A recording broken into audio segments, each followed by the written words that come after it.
Երևան ԹԴ-ը քննարկումների շարք էր պատրաստել բաց երկնքի քաղաքականության, ազգային ու տեղական ավիափոխադրողների վերելքների, ձախողումների մասին, պատրաստել էինք, անցկացրեցինք նաև տաղավարում քննարկում եւ արձագանքողների թվում եք նաև դուք օդաչուներդ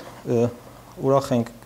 ձեր առաջարկությամբ հերթական քննարկումն անցկացնելու համար, հուսով ենք, որ ձեր դիտարկումները արդեն ավանդական դարձած տեսակետներին տարբեր կլինեն։ Ընդունել ենք բաց երկնքի քաղաքականություն, բոլորը գալիս գնում են, մեր տեղական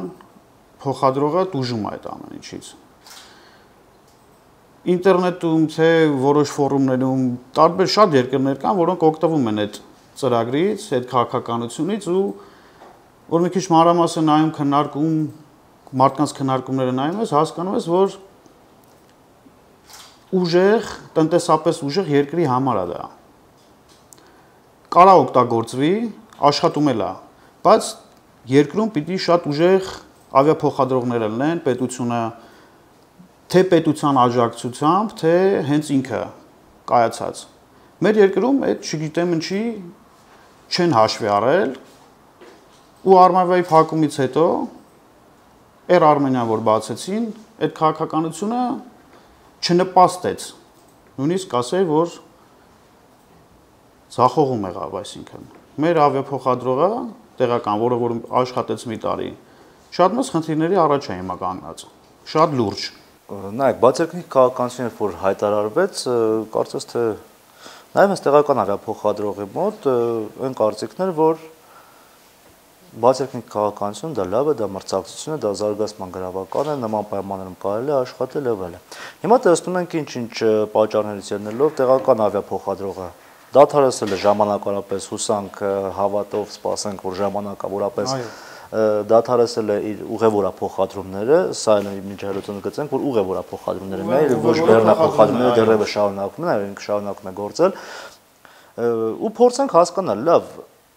մի մասը ասում է բաց երկնքի քաղաքականությունը լավ է, մի մասը ասում է բաց երկնքի քաղաքականությունը վատ է, ու իրոք կարիք կա, որպես հենց ոլորտի ներկայացուցիչները, մասնագետները նշեն թե դրական, թե բացասական կողմերը, այսինքն որպեսզի մեկը միշտ պարզ ու հասկանալի լինի։ Լավ, այս բաց երկնքի քաղաքականությունը վերջի վերջո որ կողմով է որ լավ է, որ կողմն է որ վատ է, եւ Հայաստանում, քանի որ այսպեսի վիճակ է ստեղծվել, դրան նպաստող ինչ գործոններ կային, ինչ ֆակտորներ կային, որոնք դրդեցին, հանգեցրեցին այս վիճակի։ Բացասական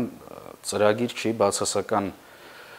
երևույթ չի բաց երկնքի քաղաքականությունը, այդ այն դեպքում, եթե երկիրը հստակ կոնկրետ վերցնենք Հայաստանի Հանրապետության համար, ելնելով իր աշխարհագրական դիրքից, կօգնի տեղական ավիաընկերության զարգացման ճանապարհին, կօգնի, որ զարգանա տեղական ավիաընկերությունը, այսինքն պետք են մեխանիզմներ, որը որ հստակ կա այդ բաց երկնքի քաղաքականության մեջ, որ պետությունը պետք է օգնի տեղական ավիաընկերությանը որոշ հարցերում։ Այսինքն այդ մեխանիզմներից մեկը նա է, որ պետք է լինի հավասար պայմաններ։ Բայց այդ հավասար պայմանները եկեք պատկերացնենք Հայաստանում մի ավիաընկերություն, որը ունի ընդամենը 3 ինքնաթիռ, որով տեղափոխում է ուղևոր, ունի մաս, որը որ բեռնափոխադրումներով զբաղվում, ու եկեք նայենք Aeroflot ավիաընկերությանը, Transaero ավիաընկերությանը, S7 ավիաընկերությանը, որոնք ունեն շատ ինքնաթիռներ, մեծ բազա, մեծ հնարավորություններ, էժան նավթ։ Բաց երկնքի քաղաքականությունը չի հակասում սեփական ազգային ավիացիա ունենալու, որտեղ այնտեղ հավասար պայմաններ բոլորի համար, այդ դեպքում արդեն հավասար չի պայմաններ։ Հավասար պայմաններ, այսինքն եկեք sense նայենք, հավասար է արդյոք պայմանը, որ Aeroflot-ը թռնելով Երևան, ինքը իր տարածքով թռնելով ունի զեղչ, ունի իր օդանավակայանում զեղչ։ Հայաստանում ենթադրենք ինքը չունի զեղչ, ոչ մի բան չունի, բայց իրականում Aeroflot-ը իր թռիչքների քանակի ավել թռիչքներ ունենալու պատճառով, то есть իրան նպաստում է, որ ինքը ունենա զեղչ Հայաստանում։ Իսկ Air Armenian թռնում է ստեղից Ռուսաստան, ոչ Հայաստանում զեղչ ունի, ոչ Ռուսաստանում զեղչ ունի, այսինքն հավասար չի, չէ։ Ստացվեց, որ պայմանները հավասար չեն։ Այս ամեն ինչից առաջ, ինչը որ սկսվեց այդ բաց երկինք, նախ ես որ ճիշտ ասեմ, ասենք օրինական այդ փաթեթը չեմ տեսել, ինտերնետում ինչ որ բաներ գտել եմ, Հայաստանի կառավարության ընդունած խելացի բաներ կա շատ մեջը գրած, ինձ հետաքրքիր է եղել, ասենք ուրիշ երկրներում այդ քաղաքականությունը օգտագործվում է, Եվրոպայում, Ասիայում, շատ տեղեր օգտագործում է, շատ լավ աշխատում է։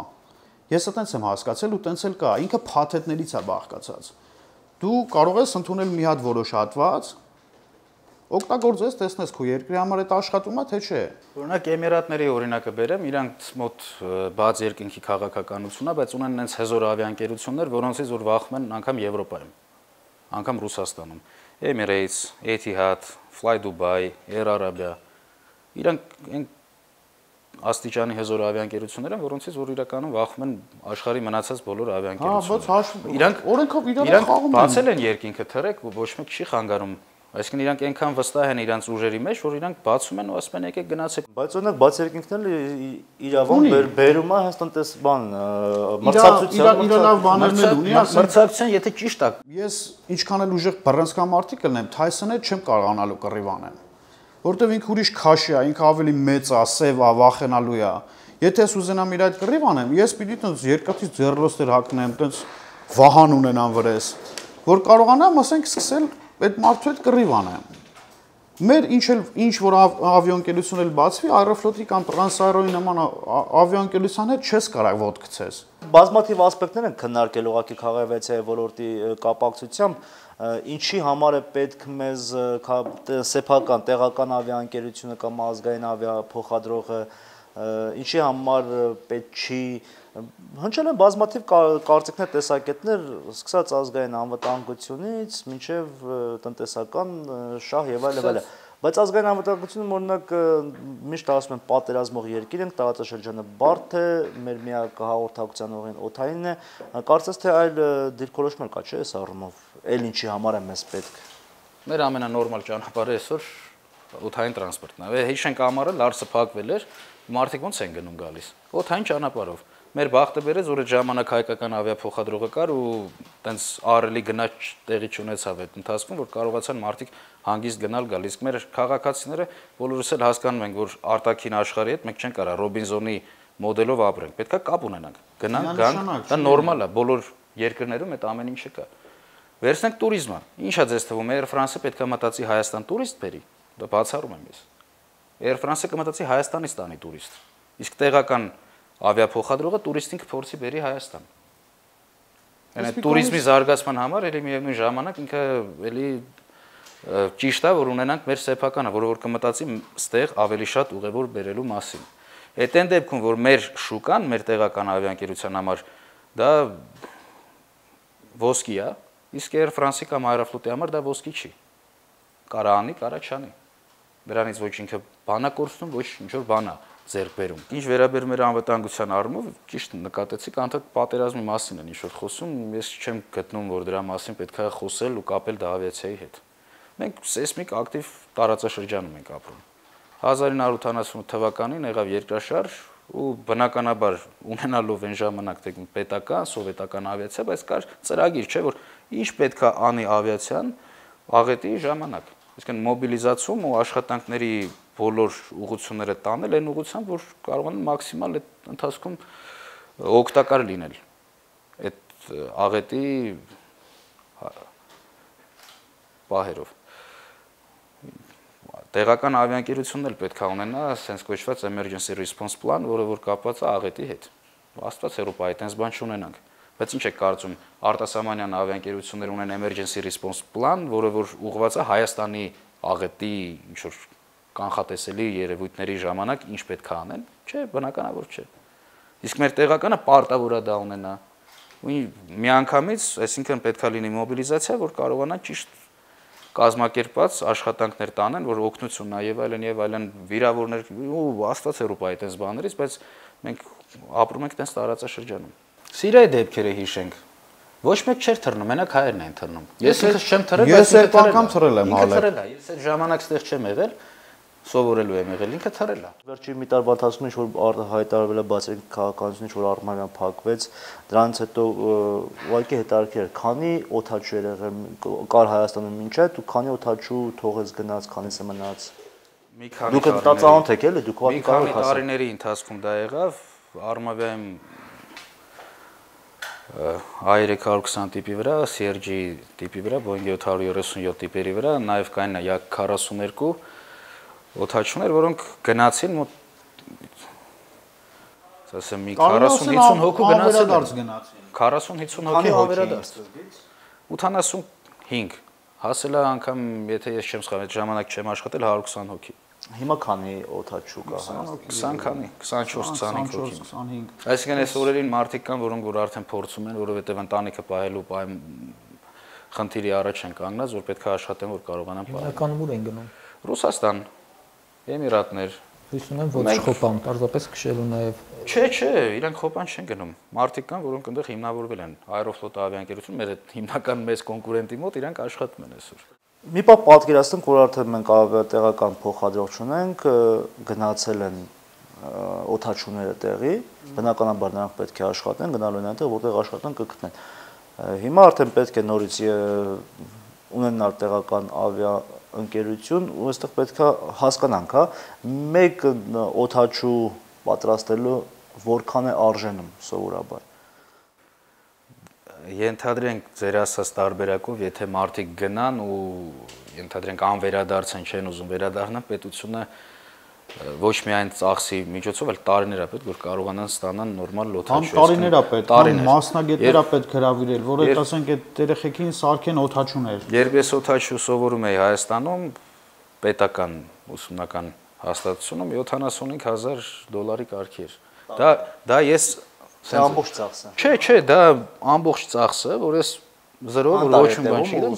4 տարի տևեց։ 4 տարի հետո, բայց ես դեռ ոչ մի բանի պատրաստ չէի։ Ես պատրաստ չէի թռնել որևիցե տիպի վրա, որից հետո պետք է ավիաընկերություն լինի, որը որ հոգում է այդ։ Որքան հասկանանք, մեկ օթանավի համար քանի հոգանոց անձնակազմ է պահանջվում։ Մինիմում 3 առողջ ավիաընկերություններում 4-ից 5 անձնակազմ։ Մեկ օթանավի համար։ Մեկ օթանավի։ Այդ անունը 6 հոգի։ Ասենք ու Հայաստանում կոնկրետ Դու 6 հոգի, մի օթանավի վրա, 3 անձնակազմ։ Այսինքն մի ինքնաթիռի անձնակազմ պատրաստելու համար պետությունից պահանջվում է մոտավորապես 450 75 նվազագույնը 450 Չէ, շատ, 6 անգամ 75։ Դա երկրորդ օթաչուի մակարդակով, այսինքն ավարտել է, պետք է գնա վերապատրաստման։ Գիտեք ինչ ձև է, բժիշկները ոնց են բարձրաստիճան մեկը ավարտեցին իրանց ինստիտուտը, իրանց չեն թողում, չէ, որ գնան միանգամից, ասենք, մարդկանց հետ օպերացիաներ անեն։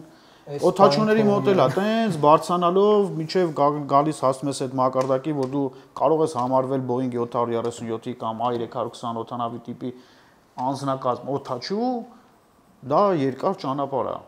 Այդ մենակ 4 տարին չի որ ավարտեցիր վերջացեց, դրանից հետո ժամեր են, դրանից հետո նորից սովորել է։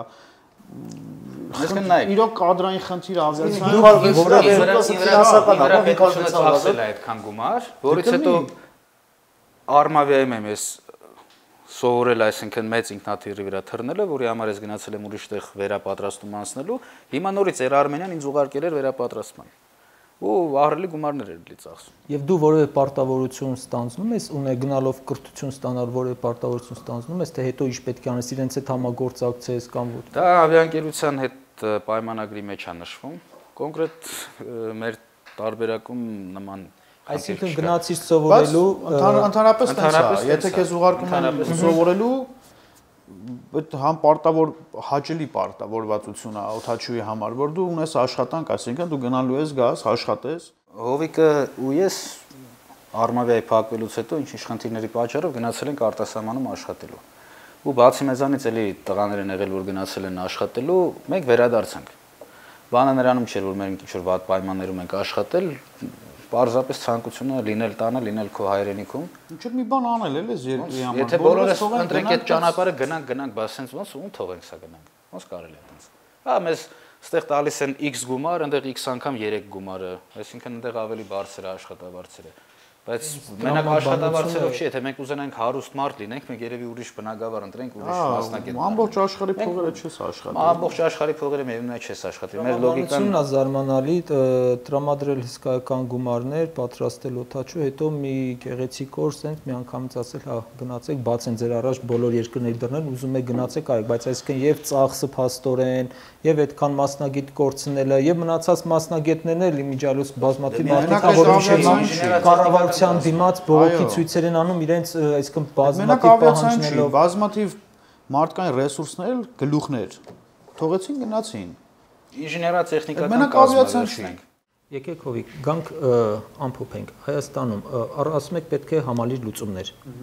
որ պետք է այդ համալիր լուծումներն իր մեջ ներառի եւ ամբողջությամբ եւ բացիրկիկի քաղաքականություն եւ ազգային ավիափոխադրող եւ ամբողջ օդաչուական անձնակազմի հարցը։ Ինչ կոնկրետ մի քանի լուծումներ, որոնք պետք է տրվեն, որոնք են։ Հրաժարվել բաց երկինքի քաղաքականությունից եւ գառնալ ի դեպ ասում են նշում են, որ մասնագետները, որ Հայաստանը մինչև այս հայտարարությունը 2013 թվականի հոկտեմբերին եղավ բաց երկինքի քաղաքականության հայտարարությունը, մինչև էդ էլ Հայաստանի երկինքը բաց եղել, որովհետև չենք հիշում ավիակամպանիայի, որ դիմի ես ուզում եմ թռնել ու մերժեն։ Իրականում բաց եղել միշտ։ Հիմա բայց սա այս բացը պարզապես հայտարարություն էր, այսինքն պաշտոնական տեսք ստացավ հայտարարությունը։ Հիմա ինչ եք առաջարկում հրաժարվել բաց երկինքի քաղաքականությունից։ Հիմիկվա հենց այսօրվա խնդրի հետ կապված, ասենք չգնանք ոչ հետ, ոչ առաջ։ Կոնկրետ հիմա ունենք խնդիր, Air Armenian-ը, որը որ ուզում անի, չի կարողանում, օգնել է պետք։ Ամեն առաջինը, ինչ որ պիտի արվի, չգնանք հետ իմանանք ինչի քանդվեց, ոնց կարա սարքվի, այս մարդուն պետքա ոտի հանել։ Նենց չի, որ մենք մասնագետներ չունենք, նենց չի, որ չկան մարդիկ ռեսուրսներ, որ հնարավոր է դնել, ցանկ ամեն ինչ էլ կա, ամեն բան էլ ունենք մենք։ Ամեն ինչ կա, մասնագետներ կան, ցանկություն կա, չկա փող։ Չէ, այստեղ փողի հարցը չի, ցանկություն ճիշտ այդ ամեն ինչը դասակարգելու, ճիշտ մոտեցումներ ցուցաբերելու, այսինքն ցանկություն ունենալ ավիափոխադրող Հայաստանում։ Նախագծի հեղինակները չեն գիտակցում, որ դա անհրաժեշտ է, որովհետև շատ են խոսում քննադատում, բայց այնտեղ մի հոգու կայացրած որոշում չէ։ Բազմաթիվ մասնագետներ կան, որերի նստում որոշում քննարկում են, որ մեզ պետք է այս քաղաքականությունը։ Դա մեր տեղը Մաքենզին եկավ ասեց դա։ Մաքենզի ինչ որ կազմակերպություններ հրավիրեցին ինքը եկավ։ Դուք գիտեք այդ ով է, ընդհանրապես գիտեք, ասենք ով է ինքը։ Դուք պետք է ասեք, դուք եք ոլորտի։ Չէ, ասենք ես մանը մեկ, չէ, մեր ոլորտի ես չեմ շփվել ախր իրանց հետ, է։ Մաքենզի թվում էր ինչ որ տենց սոսա կամ ինչ որ այդ տիպի անուն ունի, էլի Մաքենզի ինչ որ տենց։ Ինչի մենք չունենք մասնագետներ, որոնք որ կարող են դնեն, հաշվեն, ասեն։ Մենք արդեն տևական ժամանակ է քննարկումներ ենք անցկացնում, ուսումնասիրում ենք դաշտը, փորձենք գալ եզրահանգման նաև հենց թեկուզ մեր ստացած տպավորություններով ասել մեր կարծիքը։ Առհասարակ ցանկացած քաղաքականություն, եթե նույնիսկ ամենավատն է, կարող է արդյունք տալ, երբ որ այն իրագործվում է հետևողականորեն։ Եվ ցանկացած նույնիսկ ամենապայծառ գաղափար, ամենալուսա գաղափար կարող է ձախողվել, եթե այն հետևողականորեն չի իրականացվում։ Այնպես չէ, որ բաց երկինքի քաղաքականությունը վատ է, եկեք փաստենք, այն ունի բազմաթիվ լավ կողմեր, դրական, բացասական, դրանք արդեն այլ հարցեր են։ Այո։ Եվ ոչ ոք չի կարող ասել դա միանշանակ վատ է կամ միանշանակ լավ է։ Այլ հարցը այդ քաղաքականության տիրույթում, այդ քաղաքականության շրջանակներում ինչ պետք է անի հայկական կողմը։ Այսինքն կարող է քիչ առաջ Սևակը հարցրեց արդյոք մեզ պետք է բաց երկինքի քաղաքականություն թե ոչ, կապ չունի իմ կարծիքով, պետք է բաց երկինքի քաղաքականության անցնել կամ հրաժարվել դրանից, կարելի է նաև նույն բաց երկինքի քաղաքականության իրականացման պայմաններում ուղղակի օգնել տեղական ավիաընկերությանը, եթե որոշել ենք, որ մեզ պետք է այդ ավիաընկերությունը։ Այո։ Եվ կարելի է անցնել նախկին ձևին, ինչ որ այլ ուղիներ փնտրել, ամեն դեպքում տեղական ավիաընկերությանը պետք է օգնել, եթե որոշում ենք, որ մեզ այն պետք է, որ պետք է ունենանք, պետք է օգնել, որպեսզի ոտքի կանգնի, քանի որ աշխարհի վայրի մրցակցության պայմաններում այն ուղղակի չի կարող դիմանալ այդ գիգանտներին։ Մանավանդ դուք այն քչերից եք, որ մնացել են Հայաստանում ու Հայաստանում են փորձում իրենց ապագան էլ տեսնել, դրա համար ձեզ մաղթենք բարի թռիչք, աշխատանքի վերսկսում, իհարկե Հայաստանում, Հայաստանից աշխարհի որ կետը ցանկանում եք թռչեք, բայց իհարկե վերջում վերադառնաք մեր երկիր։ Այո։ Շնորհակալություն։ Դա էլ մեր ցանկություն։ Հապու պայրեջքներն այո։ Այո։